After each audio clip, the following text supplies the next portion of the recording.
Good morning masters. ಪತ್ರಿಜಿಯವರ ದಿವ್ಯ ಮಾರ್ಗದರ್ಶನದೊಂದಿಗೆ 108 ದಿನದ ಮೌನ, ಧ್ಯಾನ ಮತ್ತೆ ಉಪವಾಸದ ವ್ರತವನ್ನ ಮೇಡಮ್ ಕೈಗೊಂಡಿದ್ದಾರೆ. ಇದರ ನಿಟ್ಟಿನಲ್ಲಿ ನಾವು ದಿನ ಬೆಳಗ್ಗೆ 5 ಗಂಟೆಗೆ ಮೆಡಿಟೇಷನ್ಗೆ ಜಾಯಿನ್ ಆಗ್ತಾ ಇದೀವಿ. ಈ ಮೆಡಿಟೇಷನ್ಗೆ ತಮ್ಗೆಲ್ಲ ಸ್ವಾಗತ, ಸುಸ್ವಾಗತ. ಈ ದಿನದ ಧ್ಯಾನವನ್ನ ತಡ ಮಾಡಿದ್ರೆ ಶುರು ಮಾಡೋಣ ಮಾಸ್ಟರ್ಸ್. ಎಲ್ಲರೂ ಧ್ಯಾನ ಸ್ಥಿತಿಗೆ ಬಂದ್ಬಿಡಿ. ಇವತ್ತು 23ನೇ ದಿನ. ಆಲ್ರೆಡಿ 23 ದಿನಗಳು ಆಗಿದೆ ಮಾಸ್ಟರ್ಸ್. ಕೈ ಕ್ರಾಸ್ ಮಾಡ್ಕೊಳ್ಳಿ, ಕಾಲ್ ಕ್ರಾಸ್ ಮಾಡ್ಕೊಳ್ಳಿ, ಹಗುರವಾಗಿ ಕಣ್ಣನ್ನ ಮುಚ್ಚಿ ಮಾಸ್ಟರ್ಸ್.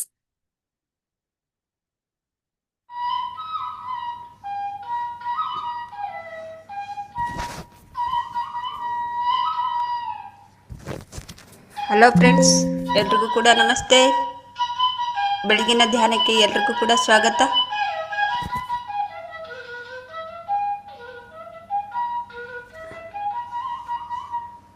ನಾವೆಲ್ಲ ಧ್ಯಾನಕ್ಕೆ ಕೂತ್ಕೊಳ್ಳೋಣ. ಕೈ ಬೆರಳುಗಳನ್ನು ಕ್ರಾಸ್ ಮಾಡಿ, ಕಾಲ್ ಕ್ರಾಸ್ ಮಾಡಿ,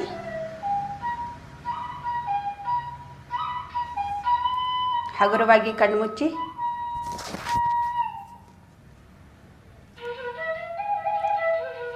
ಸಹಜವಾಗಿ ನಡೆಯುತ್ತಿರುವ ಉಸಿರಾಟವನ್ನೇ ಗಮನಿಸ್ತಾ ಇರೋಣ ಫ್ರೆಂಡ್ಸ್. ಯಾವುದು ಕೂಡ ಯೋಚನೆ ಬೇಡ.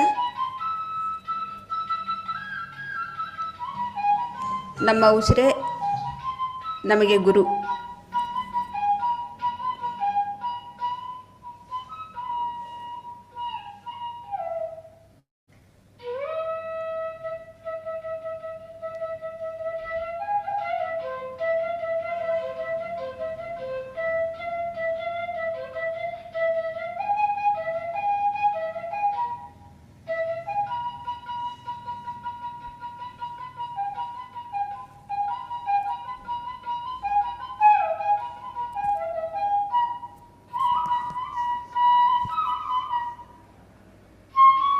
ನಮ್ಮ ಉಸಿರು ಎಂಬ ಗುರುವಿನ ಜೊತೆಗೆ ನಾವಿರೋಣ ಫ್ರೆಂಡ್ಸ್.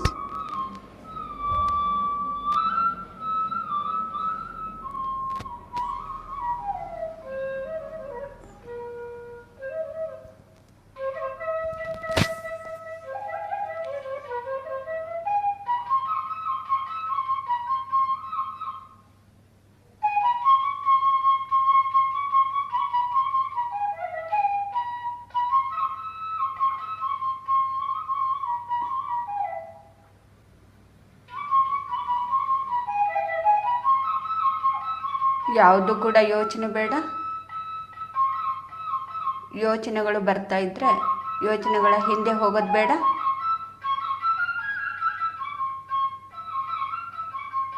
ಮತ್ತೆ ನಾವು ವಾಪಸ್ಸು ನಮ್ಮ ಉಸಿರಿನ ಜೊತೆಗೆ ಬರೋಣ. ಉಸಿರನ್ನೇ ಗಮನಿಸ್ತಾ ಇರೋಣ ಫ್ರೆಂಡ್ಸ್.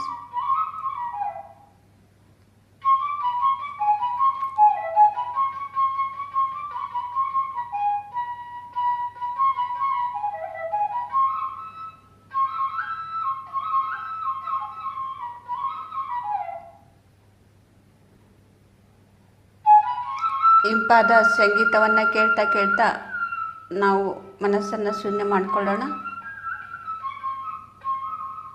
ಮನಸ್ಸನ್ನು ಶೂನ್ಯ ಮಾಡಿಕೊಳ್ಳೋದೇ ಧ್ಯಾನದ ಸ್ಥಿತಿ.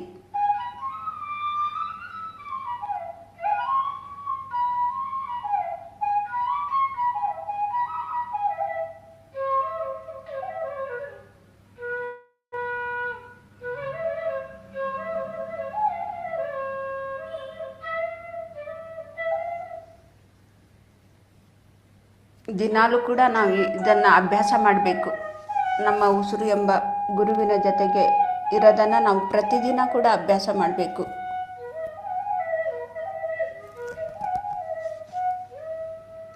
ಆಗ ಮನಸ್ಸು ಶಾಂತವಾಗತ್ತೆ, ಸಂಪೂರ್ಣ ಆರೋಗ್ಯ ನಮಗೆ ಸಿಗತ್ತೆ.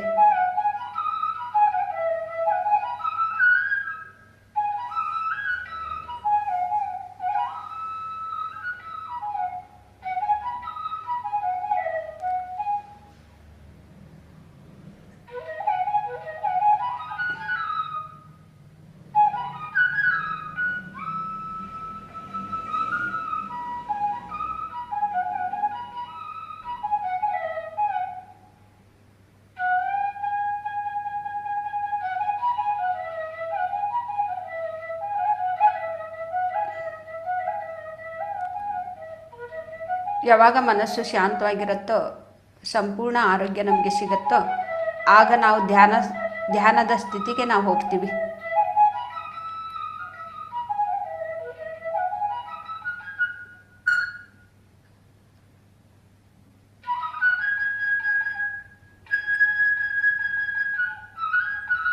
ಮನಸ್ಸು ಅಶಾಂತವಾಗಿದ್ದರೆ, ಶರೀರ ಅನಾರೋಗ್ಯದಿಂದ ಇರುವಾಗ ನಮಗೆ ಸ್ವಲ್ಪ ಕಷ್ಟ ಆಗುತ್ತೆ ಕೂತ್ಕೊಳ್ಳೋಕ್ಕೆ.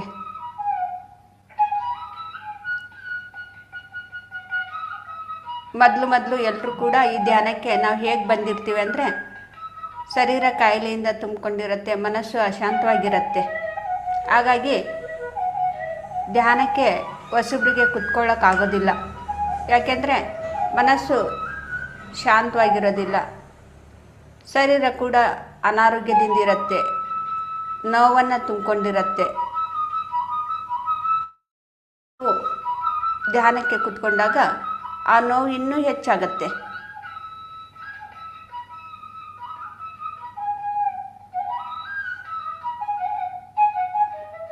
ನಮ್ಮ ಮನಸ್ಸು ಅಶಾಂತಿಯಿಂದ ಕೂಡಿರುತ್ತೆ, ಅಸಮಾಧಾನವಾಗಿರುತ್ತೆ. ಧ್ಯಾನಕ್ಕೆ ಕೂತ್ಕೊಂಡಾಗ ಇನ್ನೂ ಹೆಚ್ಚಾಗತ್ತೆ. ಇನ್ನೂ ಒಂದು ಹೆಚ್ಚಿನ ಒಂದು ಯೋಚನೆಗಳು ನಮಗೆ ಬರ್ತಾ ಇರುತ್ತೆ.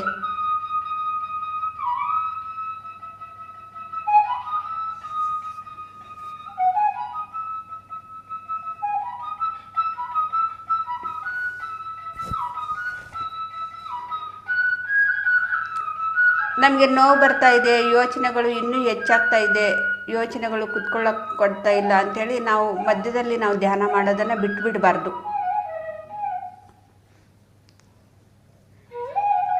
ನಾವು ಯಾವುದೇ ಒಂದು ವ್ರತ ಮಾಡಿದರೂ ಕೂಡ, ಹೇಗೆ ನಾವು ದಿನಾಲೂ ಕೂಡ ಆ ಪೂಜೆ, ಆ ವ್ರತವನ್ನು ನಾವು ಮಾಡ್ತಾ ಇರ್ತೀವೋ, ಇದನ್ನು ಕೂಡ ಒಂದು ವ್ರತದ ಥರ ನಾವು ಮಾಡಬೇಕು. ಒಂದು ದಿನ ಕೂಡ ಬಿಡಬಾರ್ದು. ನಾವು ಯಾವುದಾದ್ರೂ ಒಂದು ವ್ರತ ಹಿಡಿದ್ರೆ ಒಂದು ದಿನ ಮಾಡಿ ಒಂದು ವಾರ ಬಿಟ್ಟು ಆಮೇಲೆ ಮತ್ತೆ ಹಾಗೆ ಮಾಡ್ತೀವ, ಆ ರೀತಿ ನಾವು ಮಾಡೋದಿಲ್ಲ. ಯಾವುದೋ ಒಂದು ವ್ರತ ಹಿಡಿದ್ರೆ ಅದು ದಿನಾಲೂ ಕೂಡ ನಾವು ಮಾಡ್ತೀವಿ, ಶ್ರದ್ಧೆಯಿಂದ ಮಾಡ್ತೀವಿ. ಹಾಗೆ ಈ ಧ್ಯಾನನೂ ಕೂಡ, ಧ್ಯಾನದಲ್ಲಿ ನಮಗೆ ಏನೇ ತೊಂದರೆಗಳು ಆಗ್ತಾ ಇದ್ರೂ ಕೂಡ, ಮನಸ್ಸು ಕೂತ್ಕೊಳ್ಳೋಕೆ ಕೊಡದೇ ಇದ್ರೂ ಕೂಡ ನಾವು ಫಸ್ಟು ಹಠದಿಂದನೇ ಮಾಡಬೇಕು. ನಾನು ಕೂತ್ಕೋಬೇಕು, ನಾನು ಧ್ಯಾನ ಮಾಡಬೇಕು ಅಂಥೇಳಿ. ಯೋಗ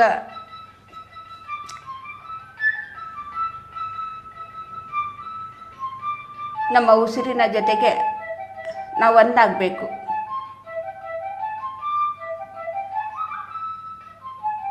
ಮನಸ್ಸು ನಮಗೆ ಕೂತ್ಕೊಳ್ಳೋಕೆ ಕೊಡೋದಿಲ್ಲ, ಶರೀರನೂ ಕೂಡ ನಮಗೆ ಕೂತ್ಕೊಳ್ಳೋಕೆ ಕೊಡೋದಿಲ್ಲ.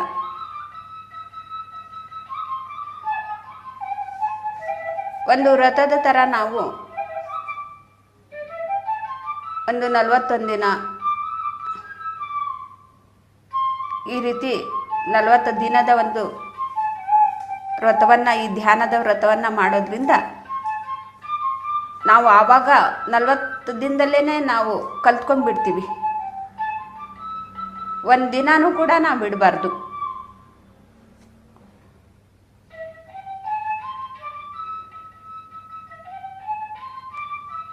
ನಾವು ಕೂತ್ಕೊಳ್ಳೋದನ್ನು ಕಲ್ತ್ಕೊಳ್ತೀವಿ 40 ದಿನದಲ್ಲಿ. ಆಮೇಲೆ 40 ದಿನಗಳಾದಮೇಲೆ ನಮಗೆ ಅನುಭವ ಆಗೋದಕ್ಕೆ ಶುರು ಆಗುತ್ತೆ. ಕೆಲವರಿಗೆ ಒಂದೇ ದಿನಕ್ಕೆ ಈ ಧ್ಯಾನದ ಒಂದು ಅನುಭವ ಆಗ್ತಾ ಇರುತ್ತೆ. ಅದು ಒಂದು ಗತ ಜನ್ಮದ ಒಂದು ಸಂಸ್ಕಾರ ಈ ಜನ್ಮದಲ್ಲಿ ಅವ್ರಿಗೆ ಬಂದಿರುತ್ತೆ.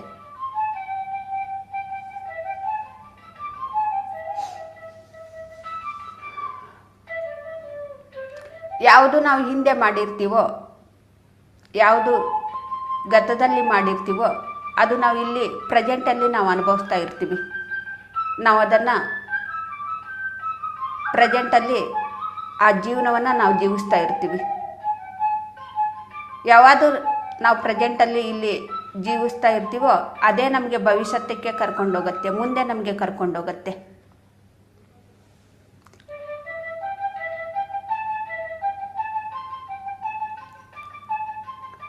ಹಾಗೆ ನಾವು ಧ್ಯಾನ ಮಾಡ್ತಾ ಇದ್ದೀವಿ ಅಂದರೆ ಗತದಲ್ಲಿ ಒಂದು ಸಾಧನೆನೇ ನಮಗೆ ಇವಾಗ ಸಾಧನೆ ಮಾಡಿಸ್ತಾ ಇದೆ.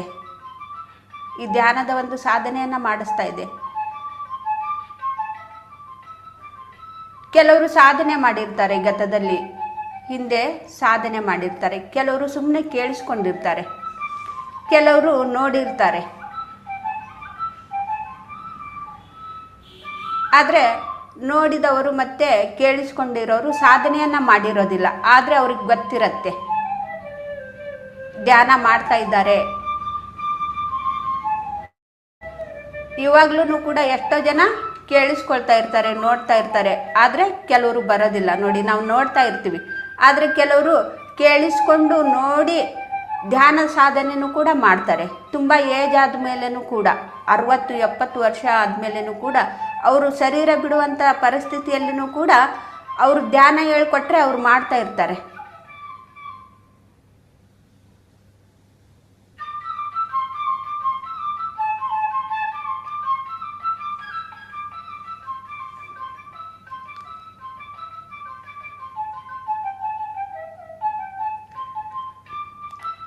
ಹೀಗೆ ನಾವು ಧ್ಯಾನಕ್ಕೆ ನಾವು ಇವಾಗೆಲ್ಲ ಬಂದಿದ್ದೀವಿ ಅಂದರೆ ಕೆಲವರು ನೋಡಿ ಗತದಲ್ಲಿ ನೋಡಿ ಬಂದಿರ್ತಾರೆ, ಕೆಲವರು ಕೇಳಿಸ್ಕೊಂಡು ಬಂದಿರ್ತಾರೆ, ಕೆಲವರು ಮಾಡಿ ಅಭ್ಯಾಸ ಮಾಡ್ತಾ ಮಾಡ್ತಾನೆ ಅದು ಅರ್ಧಕ್ಕೆ ನಿಲ್ಲಿಸಿ ಕೆಲವರು ಬಂದಿರ್ತಾರೆ. ಕೆಲವರು ಧ್ಯಾನದ ಒಂದು ಧ್ಯಾನವನ್ನು ಮಾಡಿ ಧ್ಯಾನದ ಪ್ರಚಾರವನ್ನು ಮಾಡಿರೋದಿಲ್ಲ. ಆವಾಗ ಈ ಪ್ರಚಾರಕ್ಕೋಸ್ಕರ ಎಷ್ಟೋ ಪ್ರಚಾರ ಮಾಡ್ತಾ ಇರ್ತಾರೆ. ನಾವು ಏನು ಗತದಲ್ಲಿ ನಾವು ಅರ್ಧಕ್ಕೆ ನಿಂದಿರಿಸಿದ್ದೀವಿ ಅದನ್ನು ಹಾಗೆ ಕಂಟಿನ್ಯೂ ಆಗ್ತಾ ಇರುತ್ತೆ, ಹಾಗೆ ಮುಂದೆ ಸಾಗ್ತಾ ಇರುತ್ತೆ.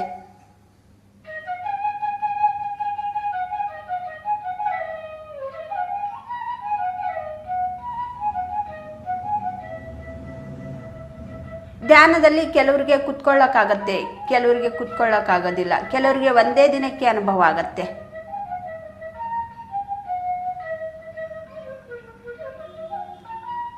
ಕೆಲವರಿಗೆ ಕೂತ್ಕೊಂಡಿದ್ದ ತಕ್ಷಣವೇ ಅವರು ಎಷ್ಟೊತ್ತು ಬೇಕಾದ್ರೂ ಕೂಡ ಕೂತ್ಕೊಂಡ್ಬಿಡ್ತಾರೆ. ಯಾಕೆ ಅವರು ಆ ರೀತಿ ಕೂತ್ಕೊಳ್ತಾರೆ ಅಂದರೆ ಗತ ಜನ್ಮದ ಒಂದು ಸಾಧನೆ ಈ ಜನ್ಮದಲ್ಲಿ ಅಷ್ಟೊತ್ತು ಅವ್ರಿಗೆ ಕೂತ್ಕೊಳ್ಳೋಕ್ಕಾಗ್ತಾ ಇದೆ. ಮತ್ತು ಅವ್ರಿಗೆ ಯಾಕೆ ಅನುಭವ ಆಗ್ತಾ ಇದೆ, ಅವ್ರು ಯಾಕೆ ಕೂತ್ಕೊಳ್ತಾ ಇದ್ದಾರೆ, ನಮಗೆ ಯಾಕೆ ಆಗ್ತಾ ಇಲ್ಲ ಅಂಥೇಳಿ ನಾವು ಅವ್ರಿಗೂ ಮತ್ತು ನಮಗೂ ಕಂಪೇರ್ ಮಾಡ್ಕೋಬಾರ್ದು. ಅವರು ಮಾಡ್ತಾ ಇದ್ದಾರೆ, ಅವ್ರು ಕೂತ್ಕೊಳ್ತಾ ಇದ್ದಾರೆ, ಅವ್ರಿಗೆ ಅನುಭವ ಆಗ್ತಾ ಇದೆ, ನನಗೆ ಅನುಭವ ಆಗ್ತಾ ಇಲ್ಲ, ನಾನು ಎಲ್ಲಿ ತಪ್ಪು ಮಾಡ್ತಾ ಇದ್ದೀನೋ ಏನೋ, ಅಥವಾ ನನಗೆ ಅದು ಸಾಧ್ಯ ಆಗುತ್ತೋ ಇಲ್ವೋ ಅನ್ನೋ ಹಾಗೆ ನಾವು ಆ ರೀತಿ ಯೋಚನೆ ಮಾಡಬಾರ್ದು. ಎಲ್ರಿಗೂ ಕೂಡ ಸಾಧ್ಯ ಇದೆ, ಎಲ್ಲರೂ ಕೂಡ ಸಾಧನೆ ಮಾಡ್ಬೋದು.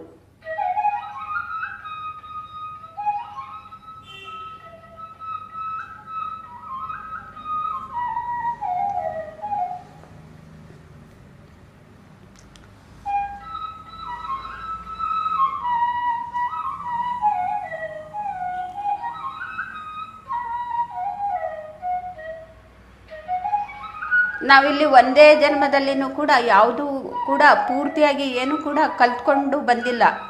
ಒಂದೊಂದು ಜನ್ಮದಲ್ಲಿ ಒಂದೊಂದು ಪಾಠವನ್ನು ನಾವು ಕಲಿತಾ ಇರ್ತೀವಿ.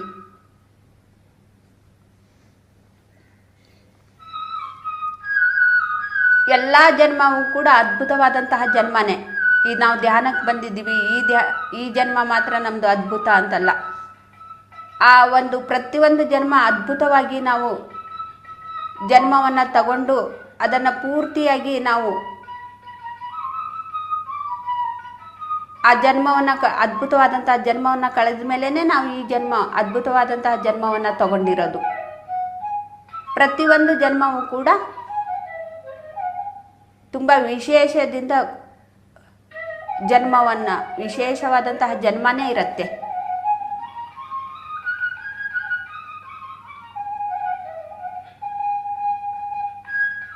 ಪ್ರತಿಯೊಂದು ಕೂಡ ನಾವು ಕಲ್ತ್ಕೊಂಡೇ ಬಂದಿರ್ತೀವಿ. ಅದು ಆ ಜನ್ಮ ಒಂದು ಕೆಟ್ಟ ಒಂದು ಕರ್ಮವನ್ನು ಮಾಡಿದ್ದೀನಿ, ಇನ್ನೊಂದು ಜನ್ಮದಲ್ಲಿ ಒಳ್ಳೆ ಕೆಲಸವನ್ನು ಮಾಡಿದ್ದೀನಿ, ದಾನ ಧರ್ಮ ಪುಣ್ಯಗಳನ್ನು ಮಾಡಿದ್ದೀನಿ ಅಂಥೇಳಿ. ಆ ದಾನ ಧರ್ಮ ಪುಣ್ಯಕ್ಕೆ ಯಾವುದು ಕಾರಣ? ಹಿಂದಿನ ಜನ್ಮನೇ ಕಾರಣ. ನಾವು ಕೆಟ್ಟ ಕೆಲಸವನ್ನು ಮಾಡಿ ಮತ್ತೆ ಅದನ್ನು ಕಲ್ತ್ಕೊಂಡು ನಾವು ಪರಿವರ್ತನೆ ಆಗಿದ್ದೀವಿ. ಮತ್ತು ಇಲ್ಲೇ ಪುಣ್ಯದ ಕೆಲಸ ನಾವು ಮಾಡ್ತಾ ಇದ್ದೀವಿ ಅಂದರೆ ಅದಕ್ಕೆ ಹಿಂದಿನ ಜನ್ಮನೇ ಕಾರಣ.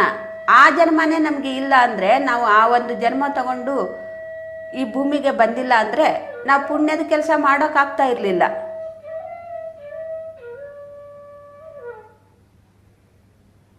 ಅಲ್ಲಿಂದನೇ ನಾವು ಕಲ್ತ್ಕೊಂಡು ಬಂದಿದ್ದೀವಿ.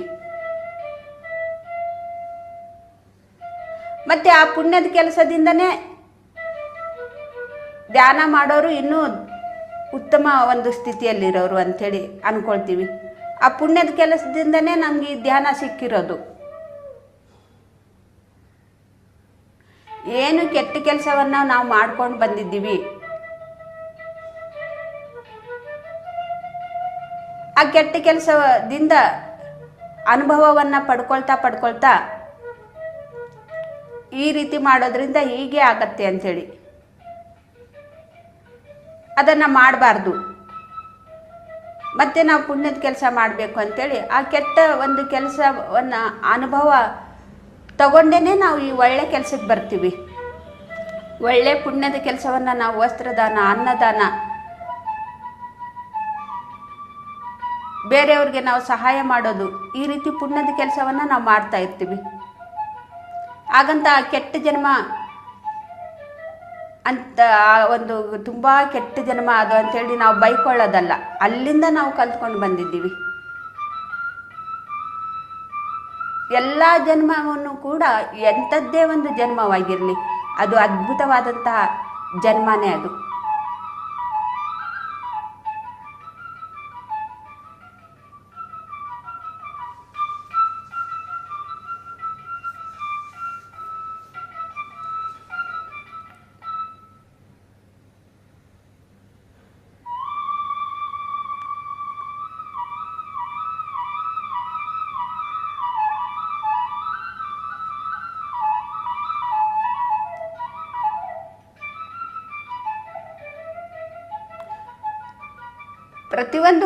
ಪ್ರತಿಯೊಂದು ಜನ್ಮದಲ್ಲಿನೂ ಕೂಡ ಪ್ರತಿಯೊಂದು ಕೂಡ ನಾವು ಕಲಿತಾ ಇರ್ತೀವಿ ಅನುಭವ ಮುಖಾಂತರ. ಈ ಆತ್ಮಕ್ಕೆ ಎಲ್ಲ ಅನುಭವನೂ ಬೇಕು. ಒಳ್ಳೆಯದು, ಕೆಟ್ಟದ್ದು, ದಾನ ಧರ್ಮ ಮಾಡೋದು ಎಲ್ಲವನ್ನೂ ಕೂಡ ಅನುಭವವನ್ನು ತಗೊಂಡ್ಮೇಲೆ ಆಗ ನಾನು ಈ ಭೂಮಿಗೆ ಬಂದ ಎಲ್ಲ ಕೆಲಸವನ್ನು ಆಯಿತು, ಇವಾಗ ನನ್ನ ಸಾಂಗತ್ಯದಲ್ಲಿ ಇದ್ದು ನಾನು ನಿರ್ಗುಣದಲ್ಲಿ ನಿರ್ವಾಣವನ್ನು, ಮಹಾನಿರ್ವಾಣ, ಮಹಾಪರಿಸ್ಥಿತಿ ನಿರ್ವಾಣವನ್ನು ನಾನು ಪಡ್ಕೋಬೇಕು ಅಂಥೇಳಿ ಎಲ್ರಿಗೂ ಕೂಡ ಬರುತ್ತೆ, ಪ್ರತಿಯೊಬ್ಬರಿಗೂ ಕೂಡ. LKG ಮಗು, ನಾವು LKG ಸ್ಕೂಲ್ಗೆ ನಾವು ಕಳಿಸ್ತೀವಿ, ಅದು ಒಂದೇ ಕ್ಲಾಸಲ್ಲೇ ಇದ್ಬಿಡತ್ತಾ, ಮುಂದೆ ಬರುತ್ತೆ ಕಲಿತಾ ಕಲಿತಾ ಕಲಿತಾ ದೊಡ್ಡದಾಗಿ ಬೆಳೆಯುತ್ತೆ ಮಗು. ಹಾಗೆ ನಮ್ಮ ಆತ್ಮವೂ ಕೂಡ ಬೆಳೀತಾ ಇರುತ್ತೆ. ಪ್ರತಿಯೊಂದು ಜನ್ಮದಲ್ಲಿನೂ ಕೂಡ ಈ ಆತ್ಮ ಕಲಿತ್ಕೊಳ್ತಾ ಇರುತ್ತೆ, ಅನುಭವದ ಜ್ಞಾನವನ್ನು ಪಡ್ಕೊಳ್ತಾ ಇರುತ್ತೆ, ಅನುಭವದಿಂದನೇ ಜ್ಞಾನವನ್ನು ಪಡ್ಕೊಳ್ತಾ ಇರುತ್ತೆ ಪ್ರತಿಯೊಂದು ಜನ್ಮದಲ್ಲಿನೂ ಕೂಡ. LKG ಮಗು ಯಾವ ರೀತಿ ಇರುತ್ತೋ ಆಮೇಲೆ ಅದು ಬೆಳೀತಾ ಬೆಳೀತಾ ಅದಕ್ಕೆ ದೊಡ್ಡದಾಗ್ತಾ ಆಗ್ತಾ ಅದಕ್ಕೆ ಯಾವ ರೀತಿ ಜ್ಞಾನ ಬರುತ್ತೋ, ನಾನು ಹಾಗೆ ಮಾರಬಾರ್ದು, ನಾನು ಇವಾಗ ದೊಡ್ಡವಳಾಗಿದ್ದೀನಿ, ನಾ ಅದನ್ನೆಲ್ಲ ಅಳ್ತಾ ಕೂತ್ಕೊಳ್ಳೋದು, ಸ್ಕೂಲ್ಗೆ ಹೋಗೋದು, ಅಳ್ತಾ ಸ್ಕೂಲ್ಗೆ ಹೋಗೋದು, ಅಲ್ಲಿ ಸ್ಕೂಲಲ್ಲಿ ಗಲಾಟೆ ಮಾಡೋದು, ಆ ರೀತಿ ಎಲ್ಲ ಮಾಡಬಾರ್ದು ಅಂಥೇಳಿ ಮಗು ದೊಡ್ಡದಾದ್ಮೇಲೆ ಮತ್ತೆ ಮುಂದಿನ ಕ್ಲಾಸ್ಗೆ ಹೋದ್ಮೇಲೆ LKG ಮಗು ಥರನೇ ಮಾಡೋದಿಲ್ಲ. ಆ ಮಗು 5ನೇ ಕ್ಲಾಸು 6ನೇ ಕ್ಲಾಸಿಗೆ ಬಂದಮೇಲೆ ಅದು ಎಷ್ಟೋ ತಿಳುವಳಿಕೆಯನ್ನು ಪಡ್ಕೊಂಡಿರತ್ತೆ ಆ ಮಗು.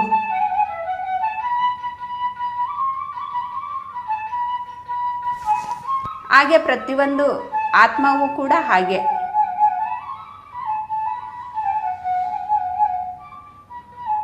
ಪ್ರತಿಯೊಂದು ಜನ್ಮದಲ್ಲಿನೂ ಕೂಡ ಅನುಭವವನ್ನು ಪಡ್ಕೊಳ್ತಾ ಅನುಭವದಿಂದ ಜ್ಞಾನವನ್ನು ಪಡ್ಕೊಂಡಿರತ್ತೆ.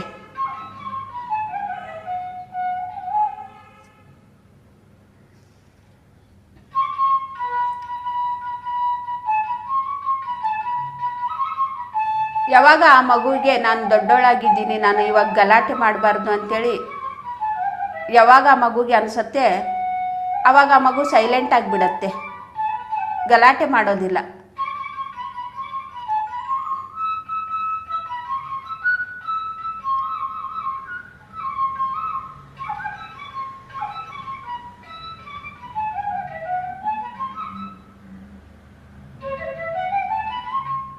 ಪ್ರತಿಯೊಂದು ಜನ್ಮವೂ ಕೂಡ ತುಂಬ ಅದ್ಭುತವಾದಂತಹ ಜನ್ಮನೇ. ಒಂದೊಂದು ಜನ್ಮದಲ್ಲಿನೂ ಕೂಡ ಒಂದೊಂದು ಪಾಠವನ್ನು ನಾವು ಕಲ್ತ್ಕೊಂಡಿರ್ತೀವಿ. ಮತ್ತೆ ಅದೇ ಜನ್ಮದ್ದು ಮತ್ತೆ ಹಾಗೆ ಇನ್ನೊಂದು ಜನ್ಮವನ್ನು ತಗೊಂಡಾಗ ಮತ್ತೆ ಅದು ಹಾಗೆ ಕಂಟಿನ್ಯೂ ಆಗ್ತಾ ಇರುತ್ತೆ. ನಾವು ಒಳ್ಳೆಯದ್ದೇ ಮಾಡಿರಲಿ ಕೆಟ್ಟದ್ದೇ ಮಾಡಿರಲಿ, ಇವಾಗ ನಾವು ಹಿಂದಿನ ಜನ್ಮದಲ್ಲಿ ನಾವು ಕೆಟ್ಟದ್ದು ಮಾಡಿದ್ದೀವಿ ಅಂದರೆ ಈ ಜನ್ಮದಲ್ಲಿನೂ ನಾವು ಕೆಟ್ಟದ್ದು ಮಾಡ್ತಾನೇ ಇದ್ದು ಕೆಟ್ಟದನ್ನೇ ಮಾಡ್ತಾ ಮಾಡ್ತಾ ಮಾಡ್ತಾ ಸ್ವಲ್ಪ ದಿನಕ್ಕೇನೆ ನಾವು ಚಿಕ್ಕ ವಯಸ್ಸಿನಿಂದನೂ ಹಾಗೆ ಕೆಟ್ಟದನ್ನೇ ಮಾಡ್ಕೊಂಡು ಬಂದಿರ್ತೀವಿ. ಒಂದು 15 ವರ್ಷ 20 ವರ್ಷ, ಕೆಲವರು 30 ವರ್ಷಕ್ಕೆ ಎಷ್ಟೋ ಪರಿವರ್ತನೆ ಆಗಿರ್ತಾರೆ. ಯಾಕೆ ಆಗಿರ್ತಾರೆ ಅಂದರೆ ಹಿಂದಿನ ಜನ್ಮ ಒಂದು ಸಂಸ್ಕಾರ ಅವ್ರಿಗೆ ಕೆಟ್ಟದನ್ನು ಮತ್ತೆ ಅದೇ ಕಂಟಿನ್ಯೂ ಮಾಡ್ತಾ ಇದೆ. ಮತ್ತೆ ಮುಂದೆ ತಿಳ್ಕೊಳ್ತಾರೆ ಎಲ್ಲರೂ ಕೂಡ ಹಾಗೆ, ಅಯ್ಯೋ ನಾನು ಇಲ್ಲಿ ಕೆಟ್ಟದ್ದು ಮಾಡೋದ್ರಿಂದ ನನಗೆ ಇಂಥ ಒಂದು ಫಲ ಸಿಗ್ತಾ ಇದೆ, ನಾನು ಒಳ್ಳೆ ಮಾರ್ಗವನ್ನು ಹಿಡಿಯೋಣ ಅಂಥೇಳಿ ಎಲ್ರಿಗೂ ಕೂಡ ಇದು ಅನುಭವ ಆಗುತ್ತೆ. ಧ್ಯಾನ ಮಾಡೋರಿಗೂ ಕೂಡ, ಧ್ಯಾನ ಮಾಡದೇ ಇರೋರಿಗೂ ಕೂಡ. ಧ್ಯಾನ ಮಾಡಿದ್ರೂ ಕೂಡ ಮುಂದೆ ಹೋಗ್ತಾ ಇರ್ತಾರೆ, ಧ್ಯಾನ ಮಾಡದೇ ಇದ್ರೂ ಕೂಡ ಮುಂದೆ ಹೋಗ್ತಾನೆ ಇರ್ತೀವಿ ನಾವು. ಆದರೆ ನಮಗೆ ಆತ್ಮಜ್ಞಾನ ಬರೋದಿಲ್ಲ. ಯಾವಾಗ ನಮಗೆ ಆತ್ಮಜ್ಞಾನ ಬರುತ್ತೆ ಅಂದರೆ ನಮ್ಮ ಉಸಿರು ಎಂಬ ಗುರುವಿನ ಜೊತೆಗಿದ್ದಾಗ ನಮಗೆ ಆತ್ಮಜ್ಞಾನ ಸಿಗತ್ತೆ.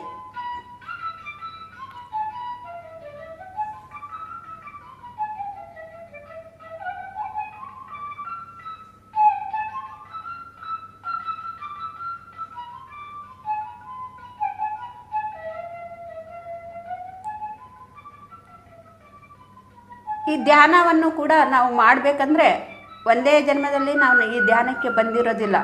ಎಷ್ಟೋ ಜನ್ಮಗಳನ್ನು ಸುಮ್ಮನೆ ನಾವು ಕೇಳಿಸ್ಕೊಂಡಿರ್ತೀವಿ ಅಥವಾ ಸುಮ್ಮನೆ ನೋಡಿರ್ತೀವಿ, ಮಾಡೋದನ್ನು ನೋಡಿರ್ತೀವಿ.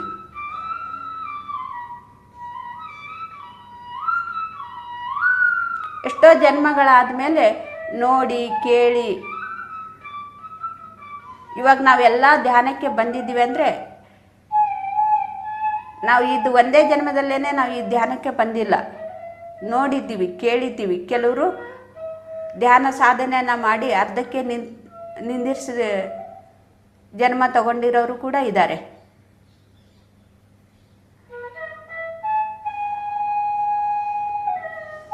ಅಂಥವ್ರಿಗೇನಾಗತ್ತೆ ಅಂದರೆ ಹಿಂದಿನ ಒಂದು ಜನ್ಮದಲ್ಲಿ ಅವರು ಸುಮ್ಮನೆ ನೋಡಿರೋದು ಕೇಳಿರೋದು ಮಾಡಿ ಈ ಜನ್ಮದಲ್ಲಿ ಅವರು ಧ್ಯಾನಕ್ಕೆ ಬಂದಿದ್ದಾರೆ ಅಂದರೆ ಅವ್ರಿಗೆ ಸ್ವಲ್ಪ ಕಷ್ಟನೇ ಆಗುತ್ತೆ ಕೂತ್ಕೊಳ್ಳೋದಕ್ಕೆ. ಯಾಕೆಂದರೆ ಸಾಧನೆಯನ್ನು ಮಾಡಿಲ್ಲ, ಅವರು ಗತದಲ್ಲಿ ಸಾಧನೆ ಮಾಡಿಲ್ಲ, ಸುಮ್ಮನೆ ಕೇಳಿಸ್ಕೊಂಡಿದ್ದಾರೆ ಮತ್ತು ನೋಡಿದ್ದಾರೆ, ಆದರೆ ಸಾಧನೆಯನ್ನು ಮಾಡಿಲ್ಲ. ಸಾಧನೆಯನ್ನು ಮಾಡುವಾಗ ಅವ್ರಿಗೆ ಕಷ್ಟ ಆಗತ್ತೆ. ಅವರು ನಾಡಿಮಂಡಲ ಶುದ್ಧಿ ಮಾಡ್ಕೊಳ್ಳೋದಕ್ಕೆ ಸ್ವಲ್ಪ ಸಮಯ ಕೂಡ ಬೇಕಾಗತ್ತೆ. ಮನಸ್ಸು ಶಾಂತಗೊಳಿಸೋದಕ್ಕೆ, ನಾಡಿಮಂಡಲ ಶುದ್ಧಿ ಮಾಡೋದಕ್ಕೆ ಸ್ವಲ್ಪ ಸಮಯ ಬೇಕಾಗತ್ತೆ. ತಿಂಗಳೂ ಆಗ್ಬೋದು, ವರ್ಷನೂ ಕೂಡ ಆಗ್ಬೋದು.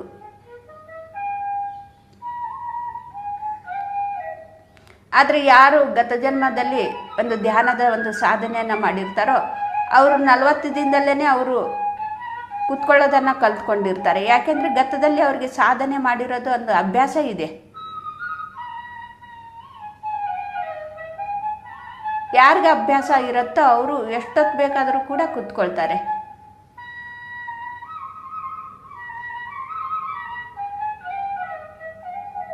ಮತ್ತು ಕೇವಲ ಅಭ್ಯಾಸವನ್ನು ಮಾಡಿದ್ದಾರೆ, ಗತದಲ್ಲಿ ಯಾವುದೂ ಕೂಡ ಅನುಭವಗಳನ್ನು ಆಗಿಲ್ಲ, ಆತ್ಮಜ್ಞಾನವನ್ನು ತಿಳ್ಕೊಂಡಿಲ್ಲ, ಒಂದು ಸ್ವಲ್ಪ ದಿನ ಸಾಧನೆಯನ್ನು ಮಾಡಿ ಬಿಟ್ಬಿಟ್ಟಿದ್ದಾರೆ. ಅಂಥವ್ರಿಗೆ ಕೂತ್ಕೊಂಡಿದ್ದ ತಕ್ಷಣವೇ ಈ ಜನ್ಮದಲ್ಲಿ ಅವ್ರು ಧ್ಯಾನಕ್ಕೆ ಬಂದಿದ್ದಾರೆ, ಎಷ್ಟೋ ಗಂಟೆಗಟ್ಟಲೆ ಕಾಲ ಕುಳಿತುಕೊಳ್ತಾ ಇದ್ದಾರೆ. ಅವ್ರಿಗೆ ಒಂದೇ ವಾರದಲ್ಲೇ ಅನುಭವ ಆಗೋದಕ್ಕೆ ಶುರು ಆಗಿಬಿಡತ್ತೆ. ಕೆಲವ್ರಿಗೆ ಒಂದೇ ದಿನಕ್ಕೆ ಅನುಭವಗಳು ಆಗ್ತಾ ಇರತ್ತೆ.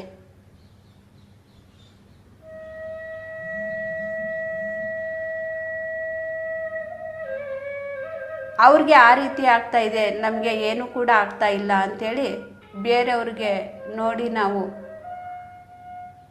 ದುಃಖ ಪಡೋದಲ್ಲ,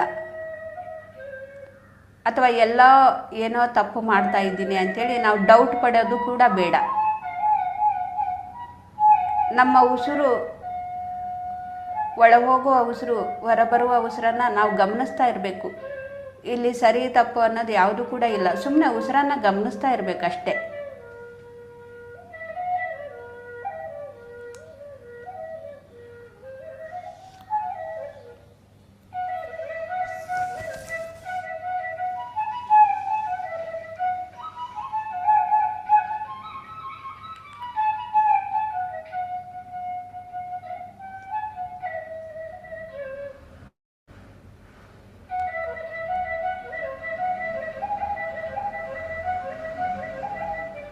ಕೆಲವರು ಧ್ಯಾನಕ್ಕೆ ಬಂದಮೇಲೆ ಎಲ್ಲರೂ ಕೂಡ ಮನಸ್ಸನ್ನು ಶೂನ್ಯ ಮಾಡ್ಕೋಬೇಕು ಅಂತ ಹೇಳ್ತಾರೆ. ಆದರೆ ನಾನು ಮನಸ್ಸಿನ ಶೂನ್ಯ ಮಾಡ್ಕೊಳ್ಳೋದಕ್ಕೆ ಆಗ್ತಾ ಇಲ್ಲ, ನಾನು ಶೂನ್ಯ ಸ್ಥಿತಿಗೆ ಹೋಗ್ತಾನೆ ಇಲ್ಲ ಅಂಥೇಳಿ ಎಷ್ಟೋ ಜನ ಹೇಳ್ತಾ ಇರ್ತಾರೆ. ಅದನ್ನು ಕೂಡ ಹಿಂದೆ ಗತ ಜನ್ಮದಲ್ಲಿ ಅವರು ಸಾಧನೆಯನ್ನು ಮಾಡಿ ಈ ಜನ್ಮದಲ್ಲಿ ಅವರು ಬೇಗನೆ ಶೂನ್ಯ ಸ್ಥಿತಿಗೆ ತಲುಪಿಬಿಡ್ತಾರೆ. ಯಾಕೆಂದರೆ ಸಾಧನೆ ಹೆಚ್ಚು ನಾವೊಂದು ಸಾಧನೆ ಇದೆ, ಹಿಂದಿನ ಜನ್ಮದಿಂದನೇ ಅವರು ಮಾಡ್ಕೊಂಡು ಬಂದಿದ್ದಾರೆ ಸಾಧನೆ. ಈ ಜನ್ಮದಲ್ಲಿ ಅವರು ಬೇಗನೆ ಶೂನ್ಯ ಸ್ಥಿತಿಗೆ ತಲುಪಿಬಿಡ್ತಾರೆ. ಸಾಧನೆಯನ್ನು ಅವ್ರಿಗೆ ಮುಂದೆ ಕರ್ಕೊಂಡು ಹೋಗ್ತಾ ಇದೆ.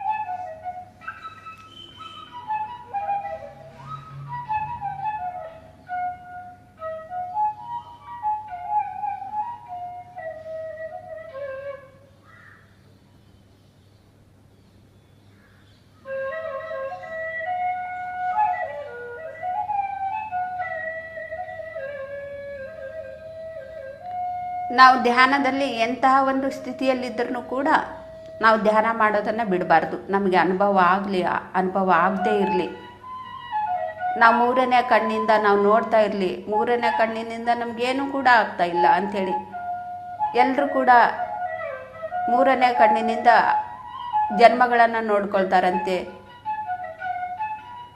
ಎಷ್ಟೆಷ್ಟೋ ಲೋಕಗಳನ್ನು ನೋಡ್ಕೊಳ್ತಾರಂತೆ. ಆದರೆ ನನಗೆ ಯಾಕೆ ಆಗ್ತಾ ಇಲ್ಲ ಅಂಥೇಳಿ ಆ ರೀತಿ ನಾವು ಯಾವತ್ತೂ ಕೂಡ ದುಃಖ ಪಡಬಾರ್ದು.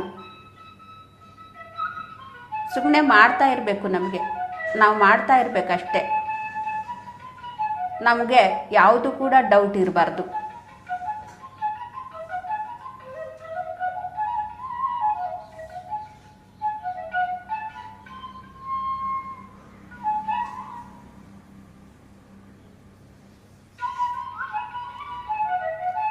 ಏನಾಗ್ತಾ ಇರುತ್ತೋ ಹಾಗೆ ಸುಮ್ಮನೆ ಕೂತ್ಕೊಂಡು ನಾವು ನೋಡ್ತಾ ಇರಬೇಕು, ಆಗೋದನ್ನು ನಾವು ನೋಡ್ತಾ ಇರಬೇಕು. ಶರೀರ ನೋವು ಬರ್ತಾ ಇದೆಯಾ, ಆ ಶರೀರ ನೋವಾಗ್ತಾ ಇರೋದನ್ನು ನಾವು ಗಮನಿಸ್ತಾ ಇರಬೇಕು.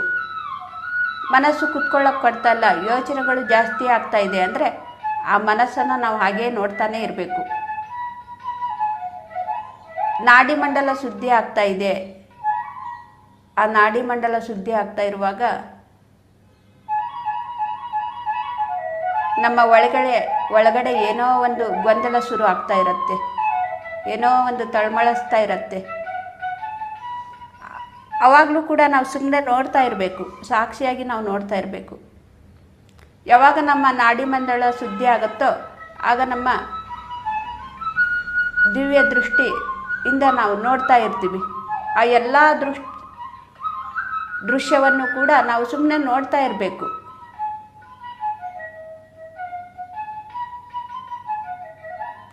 ಎಲ್ಲ ದೃಶ್ಯವನ್ನು ಕೂಡ ನಾವು ಸುಮ್ಮನೆ ನೋಡ್ತಾ ಇರುವಾಗ ನಮಗೆ ವಾಣಿಗಳು ಕೂಡ ಕೇಳಿಸ್ಕೊಳ್ಳೋದನ್ನು ಕಲ್ತ್ಕೊಳ್ತೀವಿ, ಶುರು ಆಗತ್ತೆ ಸಂದೇಶಗಳು ಬರೋದನ್ನು.